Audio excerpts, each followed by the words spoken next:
Sarah Chen walked through the long hallway that led to the main chamber of the Galaxy Council. Her footsteps echoed on the crystal floor, each sound sharp and clear in the silence. She carried a small data pad in her hand, but she did not need to look at it. She had memorized every word of what she was about to say. The hallway was beautiful in the way that all council buildings were beautiful. The walls were made of some kind of living crystal that changed colors as she walked past. Blue shifted to green, then to purple, then back to blue again. It was meant to be calming, she knew. It was meant to make visitors feel small and peaceful. Today, it just made her angry. Sarah had been the human ambassador to the Galaxy Council for 3 years. 3 long years of sitting at the back of the Great Chamber, while other species made decisions about the galaxy. 3 years of being told that humans were too young, too wild, too dangerous to have a real voice in galactic affairs. The humans had been part of the Galaxy Council for only 50 years. That was nothing compared to the Zephyrians, who had been members for over 2,000 years, or the Voidlings, who claimed their species was older than most stars. The humans were babies, the other species said. They needed to learn patience. They needed to learn their place. Their place, it seemed, was at the bottom. Sarah reached the great doors of the council chamber. They were 30 feet tall and covered in symbols from 100 different worlds. The doors sensed her approach and opened without a sound. The chamber beyond was enormous, big enough to hold 10,000 beings. Today it held representatives from 87 different species. The chamber was shaped like a bowl, with seats rising up in circles around a central speaking area. The most important species sat in the front rows closest to the center. The Zephyrians, with their green scales and cold eyes, sat in the first row. The Voidlings, who looked like living shadows with silver eyes, sat beside them. The hive clusters, each representative connected to billions of minds across space, took up most of the second row. The humans sat in row 43. Sarah walked down the steps toward the center of the chamber. She could feel thousands of eyes watching her. Some of those eyes belonged to species that looked almost human. Others belonged to creatures that were so alien she could barely understand how they thought. But she knew what they were all thinking right now. They were thinking about the vote they had just taken, the vote to limit human expansion to their current 12-star systems. Chairman Vex Thalar floated above the center of the chamber. He was an Etherian, a species that had given up physical bodies long ago. He looked like a ball of blue light with eyes made of stars. His voice came from everywhere and nowhere when he spoke. "Ambassador Chen," he said, his voice echoing through the chamber. "The vote has been completed. The Council has decided that humanity will be restricted to your current territorial boundaries. This is for the safety of all species in the galaxy." Sarah stood in the speaking circle and looked up at him. She did not bow her head as other junior species did when they spoke to the chairman. She looked him straight in his star eyes. "I understand the Council's decision," she said. Her voice was clear and strong. It carried to every corner of the great chamber without any electronic help. "I have a response from the government of humanity." There was a ripple of interest through the chamber. Most junior species simply accepted council decisions. They might argue a little, but they always gave in eventually. That was how things worked in the galaxy. The older, more powerful species made the rules. Everyone else followed them. "Speak, Ambassador," Chairman Vex Thalar said. Sarah thought she heard amusement in his voice. He probably expected her to ask for mercy, or to promise that humans would be good if they were given another chance. Instead, Sarah activated her datapad and began to read. "To the Galaxy Council and all member species," she began. "After careful consideration of today's vote, and the 3 years of treatment humanity has received as a member of this body, the United Earth government has reached a decision." The chamber was completely quiet now. Even the hive clusters had stopped their constant mental chatter. Effective immediately, humanity withdraws from all Galaxy Council treaties, trade agreements, and diplomatic relations. "We are ending our membership in this organization. We will no longer recognize Council authority over human affairs or human space." The silence that followed was so complete that Sarah could hear her own heartbeat. Then the chamber exploded into noise. Representatives shouted in 100 different languages. The translator system struggled to keep up with the chaos. Chairman Vex Thalar's light grew brighter, which Sarah knew meant he was angry. "Ambassador Chen," his voice cut through the noise like a blade. "You cannot be serious. Humanity needs the Council. You need our protection, our trade networks, our knowledge. Your species is barely 50 years out of your home system. Sarah smiled. It was not a nice smile. We needed those things, she said. Past tense. We learned from you. We learned your technologies, your languages, your ways of thinking. We learned how you see the galaxy and how you see us. And now we're done learning. She looked around the chamber, meeting the eyes of representatives from dozens of species. Some looked shocked. Others looked angry. A few looked worried. You want to know what else we learned? Sarah continued. We learned that you gave us your old technology and called it generous. We learned that when we improved on your designs, you claimed credit for the improvements. We learned that when we offered to share our discoveries, you took them and gave us nothing in return. The Zephyrian representative, a female named Sis Thek, stood up in her front row seat. Her scales had turned the dark red color that meant extreme anger. Ungrateful mammals, she hissed. We raised your species from barbarism. We gave you the stars. This is how you repay us? Sarah turned to face her directly. You gave us the tools, she said. We built our own path to the stars, and now we're going to build our own future. She turned back to Chairman Vex Thaler. As of today, all human trade ships will return to human space. All human diplomatic staff will leave Council worlds. All human research partnerships are ended. We are closing our borders to Council ships. You're making a mistake, the chairman said. His light had dimmed, which meant he was thinking hard. The galaxy is dangerous. There are pirates, raiders, hostile species that would destroy you without Council protection. You need us. Maybe, Sarah said. We'll find out, won't we? She walked to the edge of the speaking circle, then turned back one more time. Oh, and Chairman, when you realize you need us more than we need you, don't bother calling. We'll be busy. Sarah Chen walked out of the Galaxy Council chamber for the last time. Behind her, 87 species tried to figure out what had just happened. None of them understood that they had just made the biggest mistake in galactic history. They were about to learn that underestimating humans was a very dangerous thing to do. 6 months had passed since Ambassador Sarah Chen had walked out of the Galaxy Council chamber. 6 months since humanity had cut all ties with the galactic government, and in those 6 months something strange had happened. Nothing. No human ships had been seen in Council space. No human traders at the great markets of Vega Prime.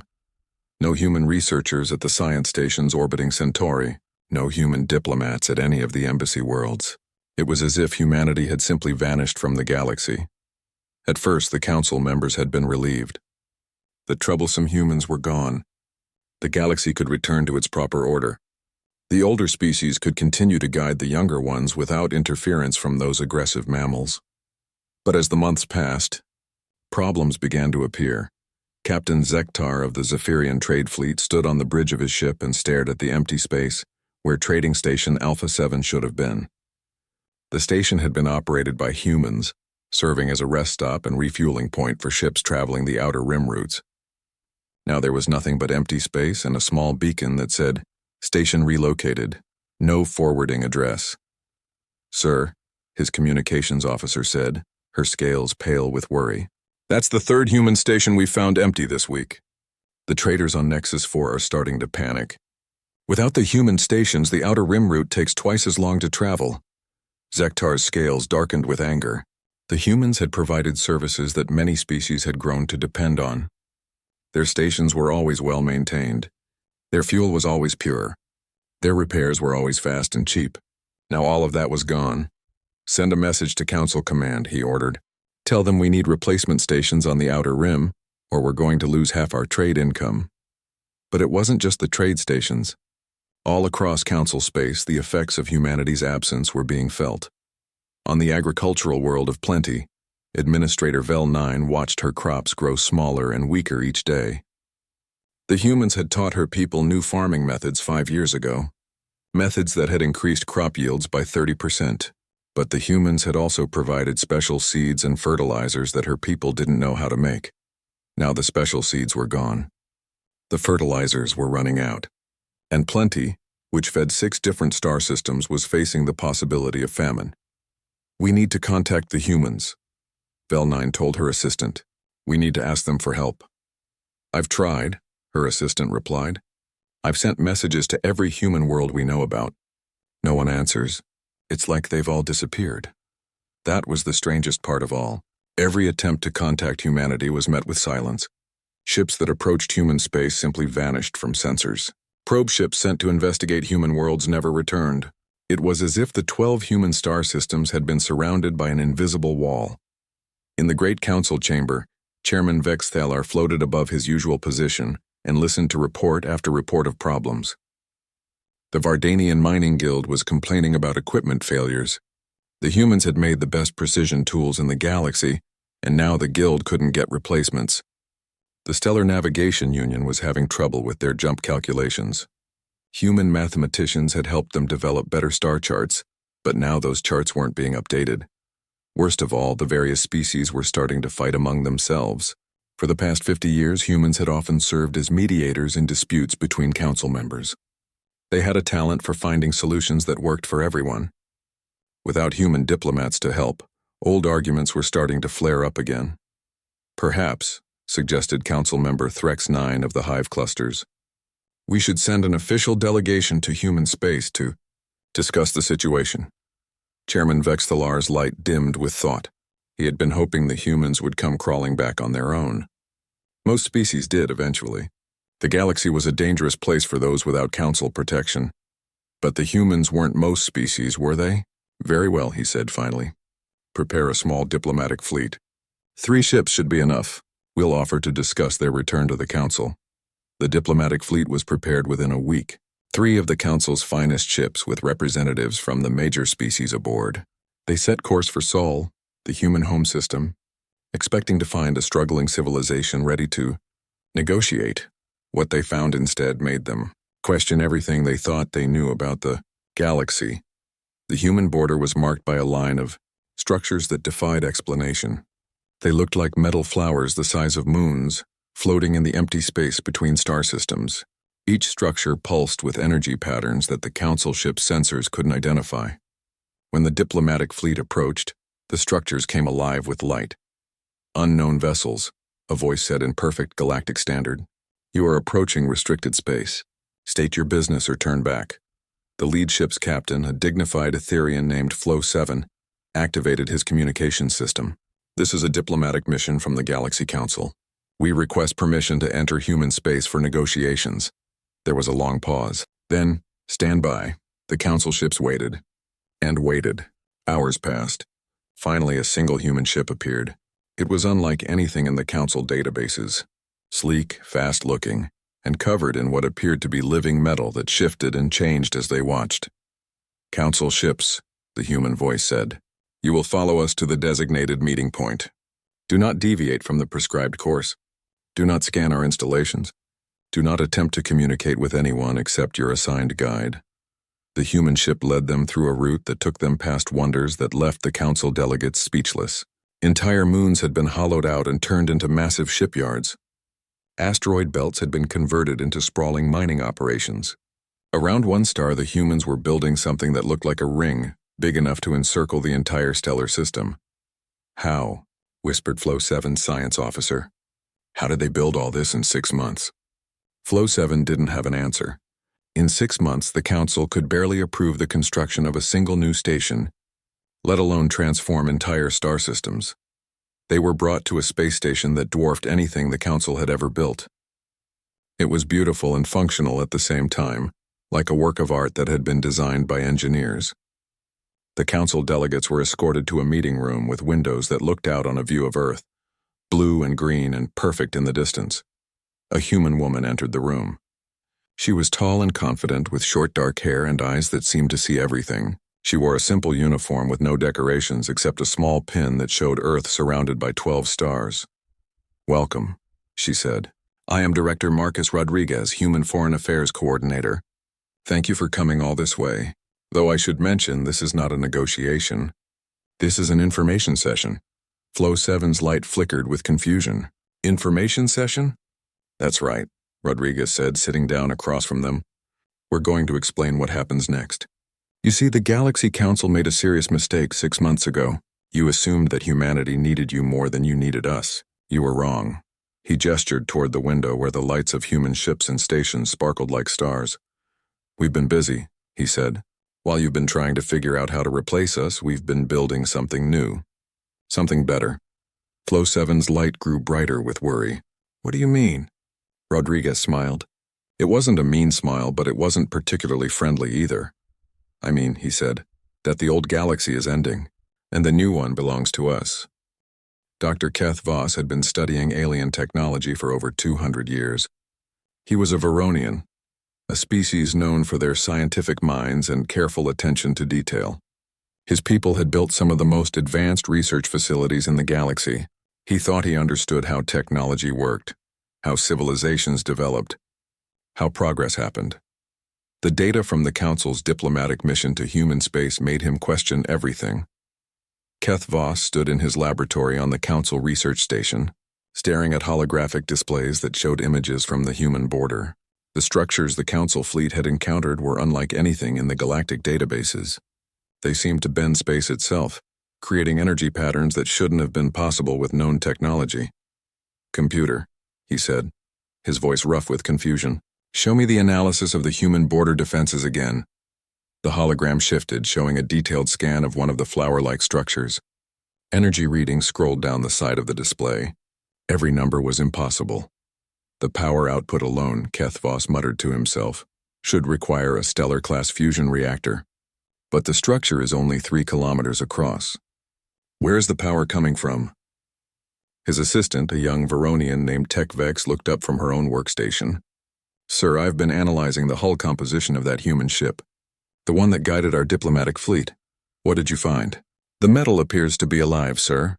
It's some kind of programmable matter that can reshape itself at the molecular level. According to our databases, this technology shouldn't exist for another 1,000 years. Keth Voss felt his 4 hearts sink. He had been afraid of something like this. "Show me the full timeline analysis."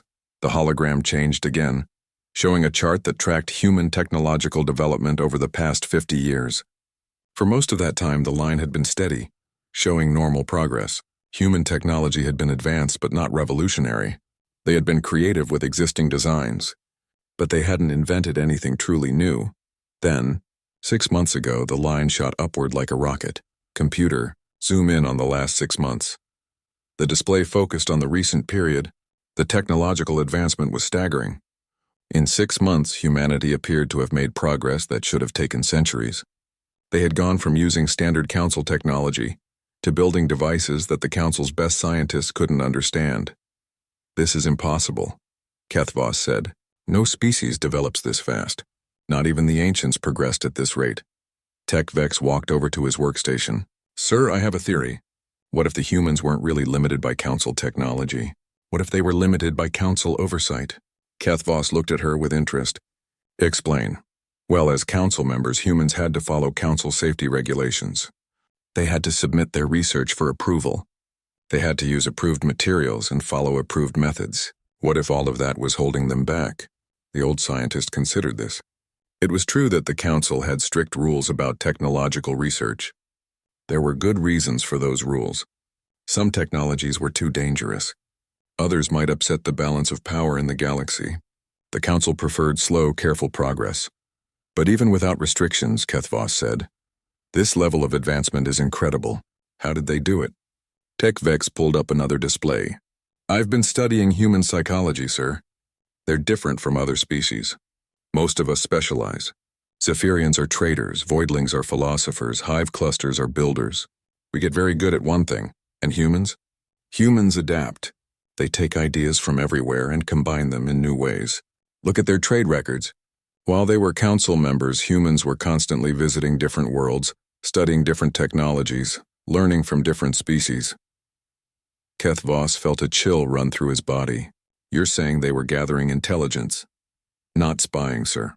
Learning. They took a little bit from everyone and put it all together. While we were teaching them our individual specialties, they were creating something new from all of our knowledge combined. The implications were staggering. The Council had thought they were helping a primitive species learn the basics of galactic civilization. Instead, they had been giving humanity's greatest students access to the accumulated knowledge of dozens of advanced civilizations. "Computer, show me the current situation in Council space," Keth Voss ordered. The display changed to show a map of the galaxy. Red markers indicated problems. There were a lot of red markers. The outer rim trade routes were collapsing without human stations. Agricultural worlds were facing famine without human farming techniques.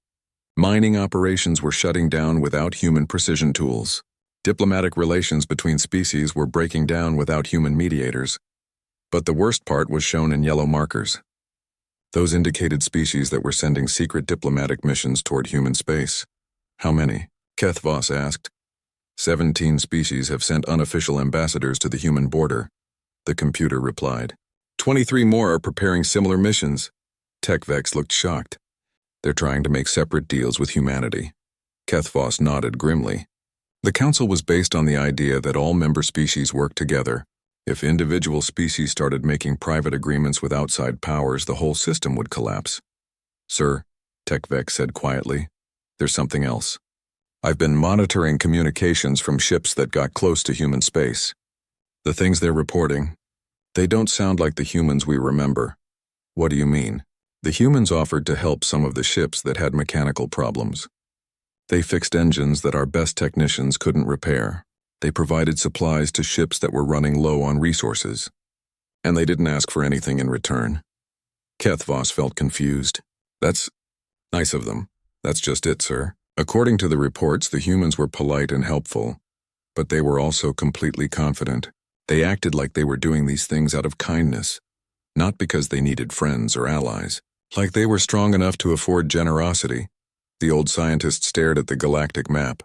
The human systems were marked in blue, 12 small dots in a galaxy of thousands of stars. But somehow those 12 dots seemed more important than all the rest combined.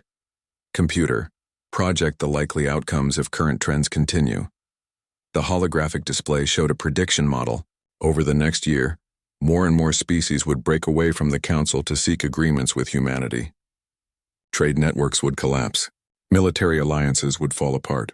Within 5 years, the Galaxy Council would cease to exist as a meaningful organization. Sir, TechVex said, her voice very small. What do we do? Keth Voss looked at the impossible readings from human technology, the reports of human generosity, and the projection of Council collapse. He thought about 200 years of studying how civilizations worked and grew and fell. I think, he said slowly, we need to consider the possibility that we were never the advanced civilization in this relationship. I think the humans were always ahead of us. They were just being polite. The thought was terrifying and humbling at the same time. The Galaxy Council had ruled the galaxy for thousands of years. They had been the teachers, the guides, the leaders. Now it seemed they had been teaching children who were already smarter than they were. Send a message to Chairman Vex Thalar, Keth Voss ordered. Tell him we need to call an emergency session of the full council, and tell him to prepare for some very bad news. As TechVex hurried to send the message, Keth Voss continued to stare at the map. Somewhere out there, humanity was building something new, something that would replace everything the council had built over millennia. And the worst part was he was starting to think they deserved to succeed. Chairman Vex Thalar floated in the center of the emergency council session, his light dim with worry. Around him, representatives from 87 species filled the great chamber. But the mood was very different from 6 months ago. Instead of confidence and order, there was fear and confusion. The reports had been coming in for weeks. Species after species was facing problems that they couldn't solve without human help. But worse than that, many species were starting to question whether they wanted to solve them within the council system. The situation is becoming critical, announced Trade Administrator Zex Kull, a heavy-set Bovan whose people controlled much of the galaxy's shipping. We've lost 30% of our trade volume. The outer rim routes are completely unusable without human stations. And now I'm hearing reports that some species are making direct deals with humanity for new trade agreements. A ripple of angry voices filled the chamber. Making private deals with non-council powers was supposed to be forbidden. But how could they punish species for trying to save themselves? The Nixari Collective has already signed a formal trade agreement with humanity, admitted Representative Koth Prime. Her insectoid features showed embarrassment but also defiance. Our mining worlds were facing complete economic collapse. The humans offered us better terms than the council ever did. Traitor, hissed Sistek, the Zephyrian representative. Her scales had turned the deep red of rage. You swore an oath to council unity. I swore an oath to protect my people, Koth Prime replied firmly. The council couldn't help us. The humans could. Chairman Vex Thalar brightened his light to call for order, but the arguing continued. More representatives stood up to admit they had been in contact with humanity. The Yalarian Federation, the Stellar Commonwealth, the Free Traders of Vega. Even some of the older, more established species had sent secret delegations to human space. Enough. The chairman's voice boomed through the chamber, finally restoring quiet. We cannot solve this crisis by fighting among ourselves. We need a unified response. What kind of response? Asked Flow 7, the Etherean who had led the diplomatic mission to human space. I've seen what they're building. We can't threaten them. We can't bribe them. And we certainly can't force them to come back. The chamber fell silent. It was the first time in Council history that a major crisis couldn't be solved by the usual methods. The Council was used to dealing with species that needed their protection or their resources.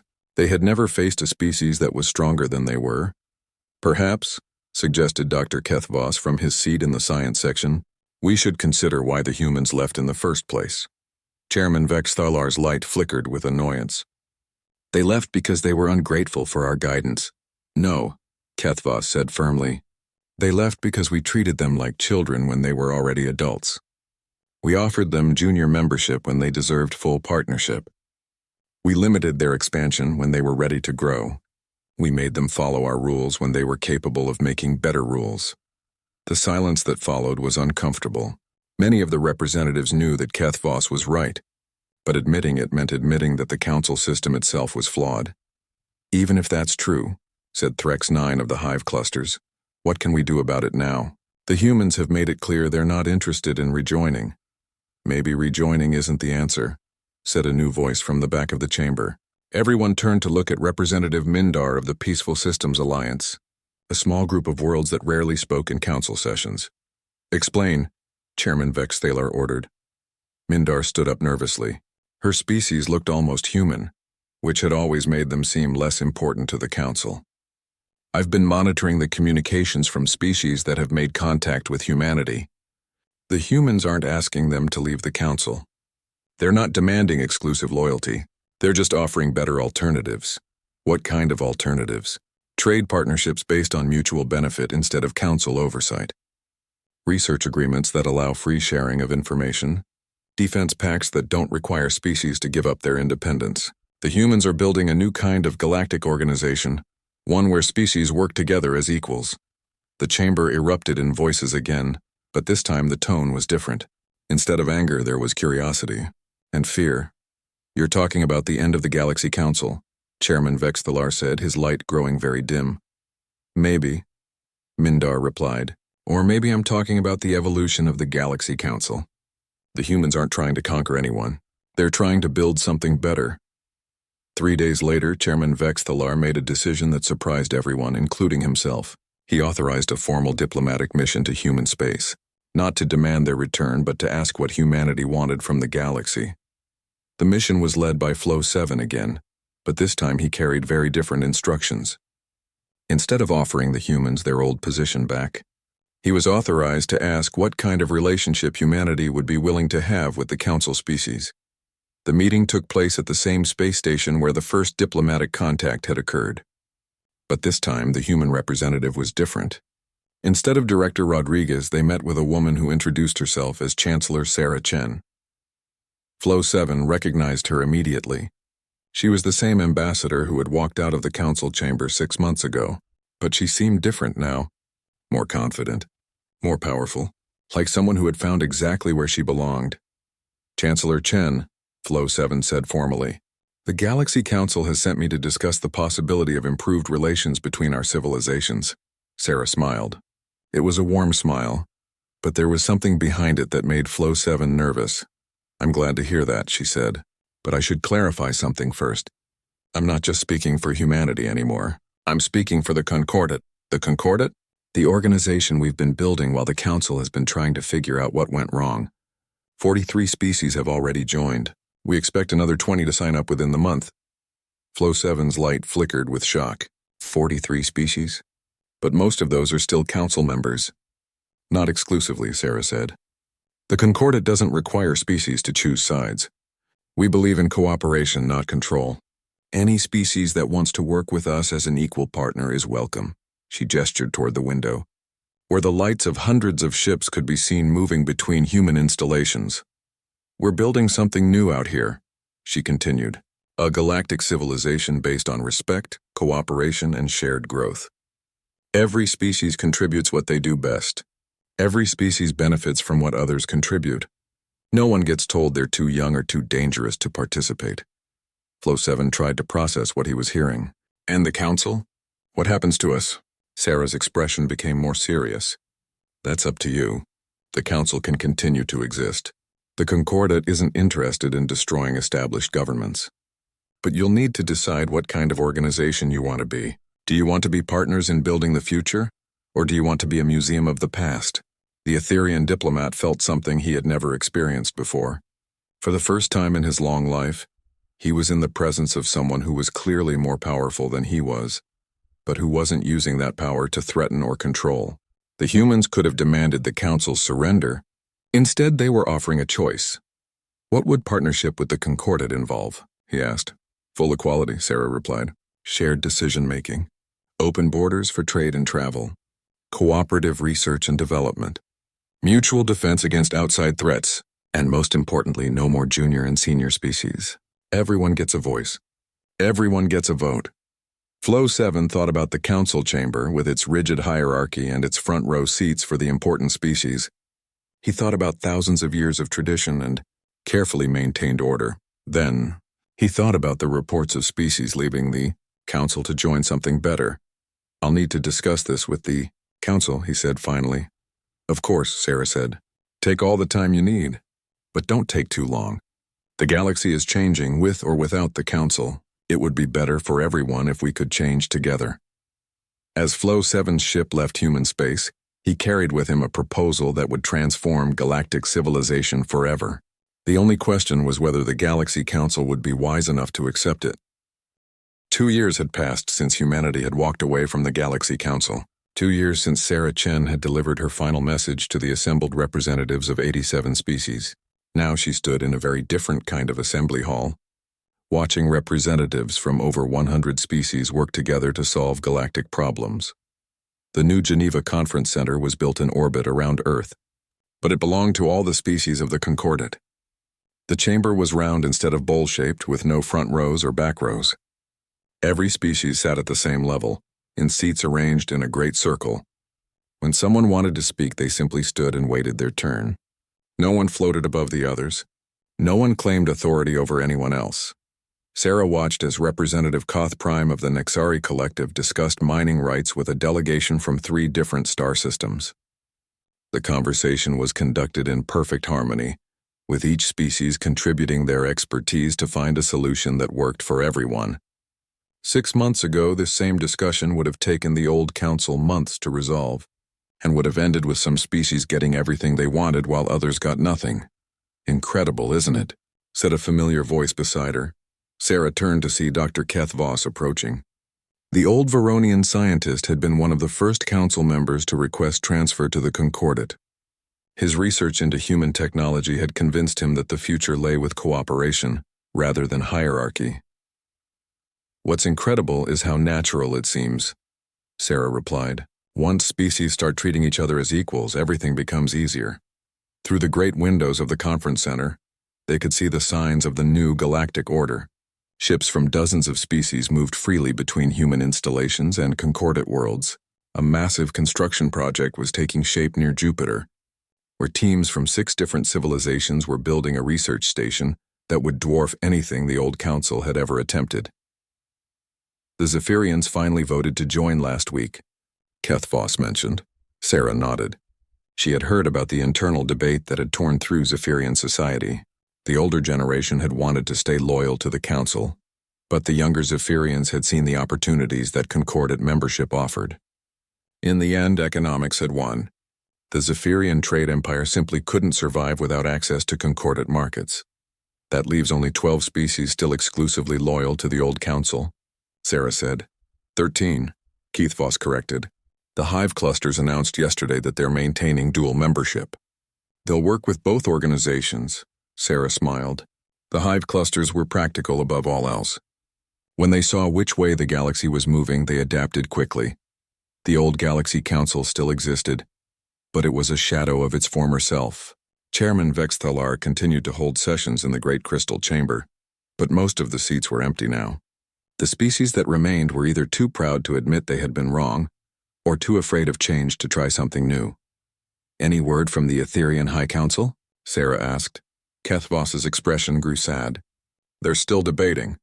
Their society has been built around the idea of guiding younger species for so long that they don't know how to exist as equals. Some of them are starting to understand, but the older ones remember when they really were the most advanced civilization in the galaxy."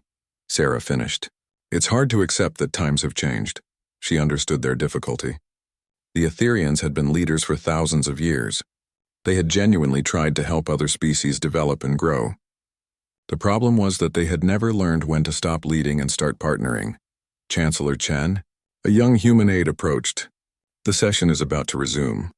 The Terraforming Committee has reached a decision about the Kepler system." Sarah and Kethvos returned to their seats as the afternoon session began.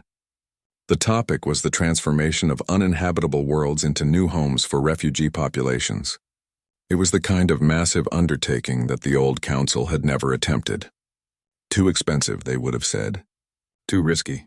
Too likely to upset the balance of power. The Concordat saw it differently.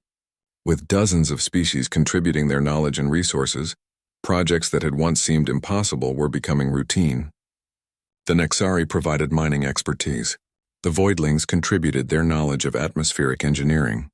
The humans offered their talent for combining different technologies into new solutions. The committee recommends approval for Terraforming Project Designation Kepler 7. Announced Representative Thorine of the Vardanian Technical Union. Estimated completion time 15 standard years. Estimated population capacity 2 billion beings from multiple species. The vote was unanimous. In 15 years, a dead world would become home to billions of refugees from the chaos zones that still existed in unconverted council space. After the session ended, Sarah made her way to her private office overlooking Earth. The blue and green world turned slowly below, peaceful and beautiful in the starlight. But Earth was no longer the center of human civilization. It was simply one important world among many in a galaxy that was finally learning to work together. Her communication system chimed softly. A message from the edge of Concordat space where exploration fleets were pushing into previously unknown regions of the galaxy. "Chancellor," the message began. It was from Captain Torres of the Deep Space Explorer ship Unity. "We've made contact with a new species in the outer spiral. They call themselves the Wanderers. They're refugees from a failed civilization that collapsed about 500 years ago. They're interested in learning about the Concordat." Sarah smiled and dictated a reply. "Approved for full contact protocols. Offer them safe passage to New Geneva for formal discussions. Standard welcome package, including cultural exchange materials and basic Concordat principles." It had become routine. Every month, the exploration fleets found new species, new civilizations, new opportunities for cooperation. The galaxy was much larger and more diverse than anyone had imagined. The old council had been content to rule their small corner of it. The Concordat wanted to explore all of it. Another message arrived, this one from Chairman Vexthalar himself. "Chancellor Chen," the message read, "I am writing to inform you that the Etherian High Council has reached a decision regarding Concordat membership. After much deliberation, we have voted to begin the integration process. We hope that our experience and knowledge will be valuable contributions to your organization." Sarah leaned back in her chair and looked out at the stars. It had taken them longer than most species, but the Etherians had finally understood. The future belonged to those who could adapt and cooperate, not to those who tried to maintain old hierarchies. She dictated a response. "Welcome to the Concordat, Chairman Vexthalar. We look forward to working with you as equal partners in building a better galaxy." As she finished the message, Sarah thought about the memorial wall in the conference center's main plaza. The wall was inscribed with words in hundreds of languages, but they all said the same thing. Never again will any species kneel before another. Here, among the stars, we stand as equals, or we stand alone. The old Galaxy Council had been built on the idea that some species were naturally meant to lead, and others were naturally meant to follow. It had lasted for thousands of years, but it had finally crumbled under the weight of its own contradictions. The Concordat was built on a different idea. Every species had something valuable to contribute. Every species deserved respect and partnership. Every species could grow and change and become more than they had been before. It was a better way to live among the stars. Sarah. Chen looked out at the galaxy beyond Earth's atmosphere and saw a future full of infinite possibilities. Somewhere out there, new species were waiting to be discovered. New worlds were waiting to be explored. New problems were waiting to be solved through cooperation and mutual respect. The humans had not destroyed galactic civilization when they walked away from the Council. They had simply refused to accept that the old way was the only way. Now, as Chancellor of the Concordat, Sarah could see that the galaxy was becoming something far greater than it had ever been before. The chaos that had followed humanity's departure from the Council was over. The new order had begun,